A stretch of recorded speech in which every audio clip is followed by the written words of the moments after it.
To make these fun magnets, all you need is some Mod Podge, an old book, and some magnets. Really fun gift to make. And then I like to put them in this little container from the dollar store, and then I just put in some of my shredded paper from my shredder, so I'm recycling, and then I like to just go ahead and put them right inside. And they're beautiful magnets. These happen to be the theme of tea that I took out of a vintage dictionary. The ones we're going to be making today are going to be from an old Harry Potter book. So you could use music, paper, children's books, whatever you want. So I happen to have an old Harry Potter book, so I thought for a Harry Potter fan it would be fun to make some magnets. So let me show you how you do this. I happen to have this really nice hole puncher that makes it very easy, but if you don't, you can just go ahead and trace these as well. The nice thing about these little stones, you can get them at the craft store, you can get them at the dollar store, is they kind of magnify the words. So for this one, I'm going to do muggles, but I am going to do it with my hole puncher. So I just want to make sure that I get the word muggles. So I'm just trying to pay attention to where I am.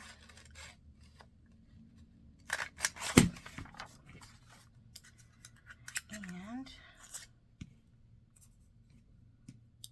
as you can see, by accident, I actually cut this top part off. Let me see if that, but this is a little bit actually too big for my stone. Let me see if I have a stone that's a little bit bigger.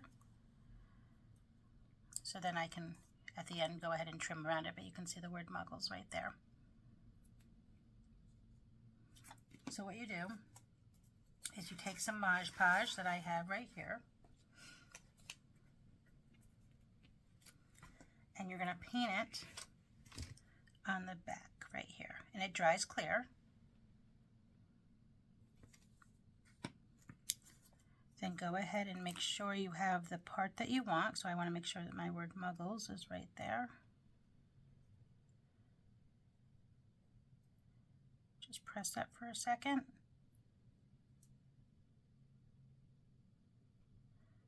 And then you're going to go ahead and do a layer of the Mod Podge on top as well.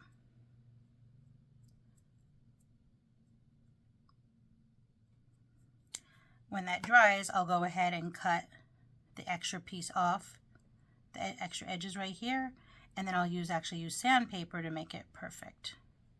So it's very, very easy. And then I was thinking on this page, I would go ahead and get the word Harry.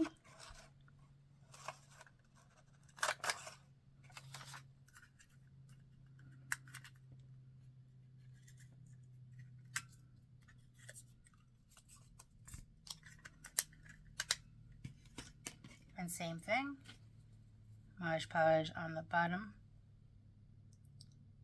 Nice generous amount. Get that word Harry.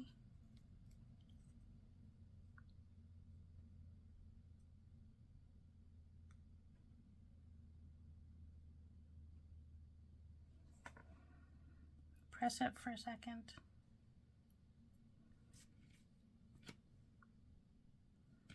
And then Mod Podge over it. And then go ahead and let it dry.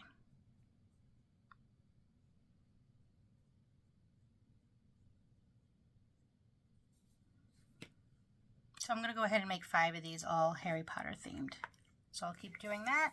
And then once these are dry, I'll show you how you get the magnet on and how to get all the edges perfect. So once your magnets have dried, what you're going to do is you're going to cut around as close as you can get.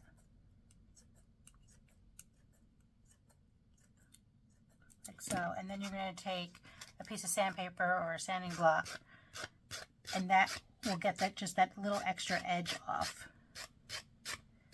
so that it lays perfect, like so.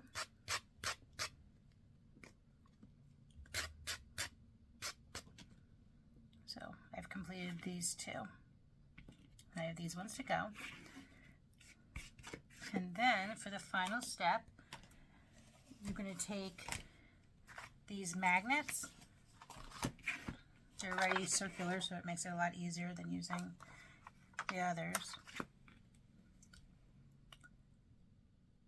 And you're going to attach them. Now, I don't really feel like that's going to be a good enough seal. I don't really trust that. If you trust your magnet, that's fine. I don't really have the confidence in mine.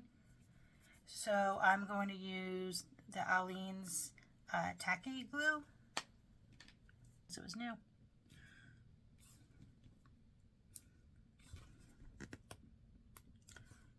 You could also use the E6000 glue, but use a generous amount. And I just think that's a little bit more secure than the adhesive it comes with.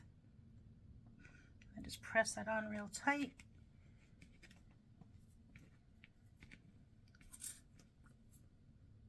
But I would use a generous amount and then let that, I would let that set for a few hours before I use it as a magnet. But just make sure you press down real hard. Okay. There you have the first two. So I'm going to continue working on these by trimming the extra paper and then sanding it off and adding the magnets.